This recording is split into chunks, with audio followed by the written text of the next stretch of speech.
What's good? What's good? It's the one and only, but what do I know? Boxing coming back at y'all with another one, man. So we got Brandun Lee in the news. Brandun Lee fights at 140 pounds. For you guys that don't know, he was signed with the PBC. Now inks a deal with Frank Warren's Queensberry Promotions, man. And I definitely want to get into that because I'm gonna give you my the information on Brandun Lee, but I also want to give you I want to talk about what the heck is going on with the PBC, because there's another fighter from the PBC that has left, and I do wonder, like, what's going on with the PBC. So let's talk about this for a second, and then let's get involved. I want to hear you guys' opinions, so make sure you drop your comments in the comment section, because I definitely want to hear what you guys think about, with everything that's going on with the PBC and everything like that. All right. All right, so shout out to BoxingScene.com. It says Brandun Lee joins Queensberry ahead of potential London bout.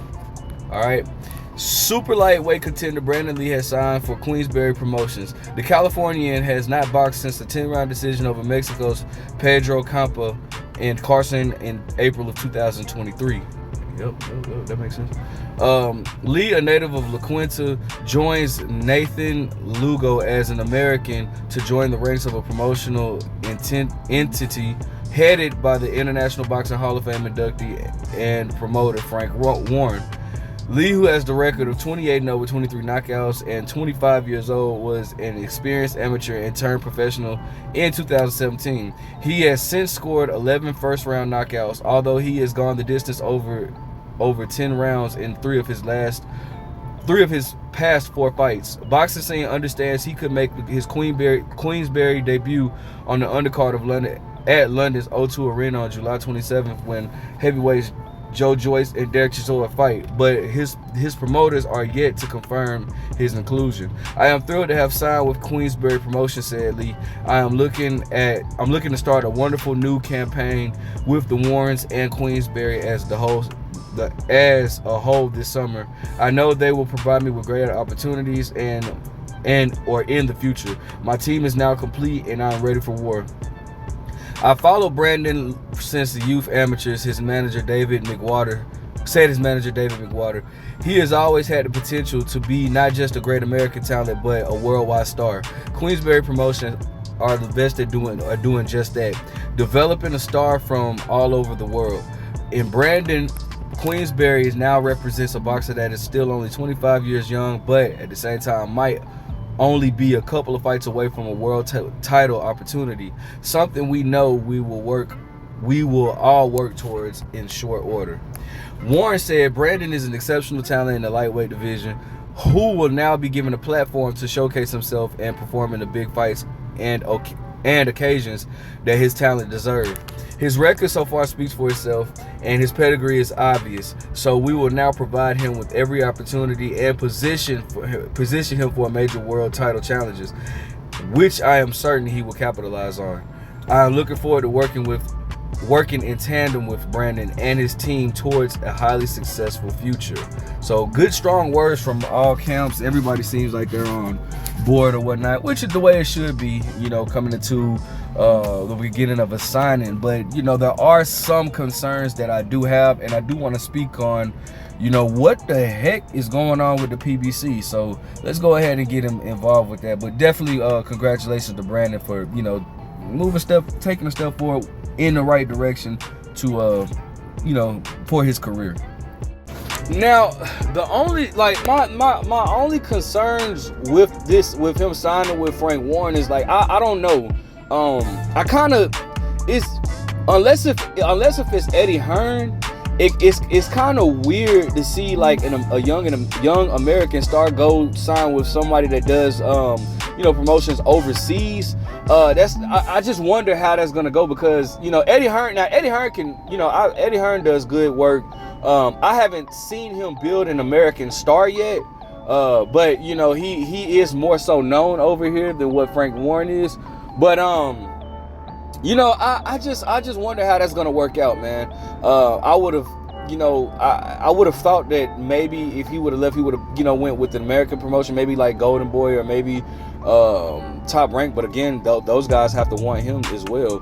But I don't know. I'm interested to see how that works, because I don't know any fighters at 140 that signed with Queensberry. But Queensberry, like, Frank Warren has done business with Floyd, with Floyd and Tank Davis. So I think he has a good relationship with Al Heyman. I don't think so. Maybe, who knows, bro. As far as the PBC. But congratulations to Brandun Lee. I'm glad that he's doing what he has to do for his career. I mean, because Brandun Lee ain't fought in a year, as many of PBC fighters have only fought once a year. He hasn't fought, and he's a prospect, bro. The man hasn't fought since April of last year. Might be a contender. Actually, I think he's a contender now. I'm sorry, not a prospect, but he's a contender. But anyways, that just goes to my question, bro. What the hell is going on with the PBC, man? And why all these fighters are leaving now? Ray Vargas. Let me see. Ray Vargas has left. Deontay Wilder has left. Who else? They used to have Adrian Broner. I wonder what's really going on. It's almost like it's really not much to wonder. Is the PBC them running out of money or what, man? Because now you guys, you remember, and I said this in numerous videos. I remember when HBO, right before they went out of business, they were charging everybody pay-per-view for all these fights that shouldn't have been on pay-per-view, like Terrence Crawford. At that particular time, this was 2016. At that time, Terrence Crawford versus Victor Postal was on pay-per-view.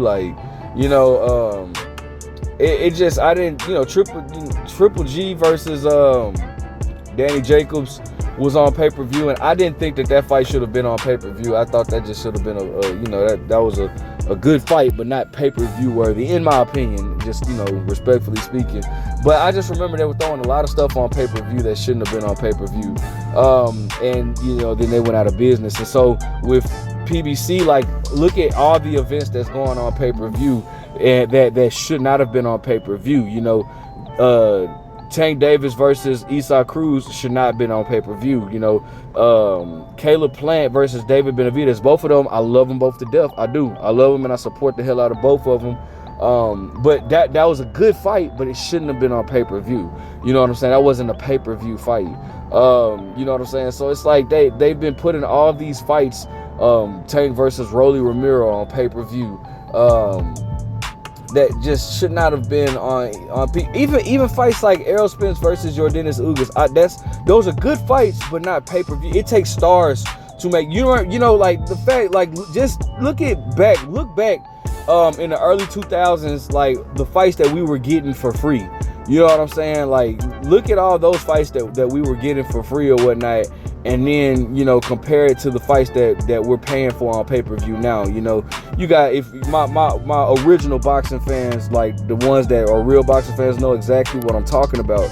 So that throwing all that stuff on pay-per-view, it definitely made me kind of wonder, damn, what's going on with the PBC now. That, and then their fighters only fighting once a year. Why is Brandun Lee? There's no reason Brandun Lee should have been only fighting once. That dude is up and coming. Gary Antoine Russell, my guy, love him to death, bro. I feel like his inactivity is part of the reason why he lost his fight against Alberto Puello.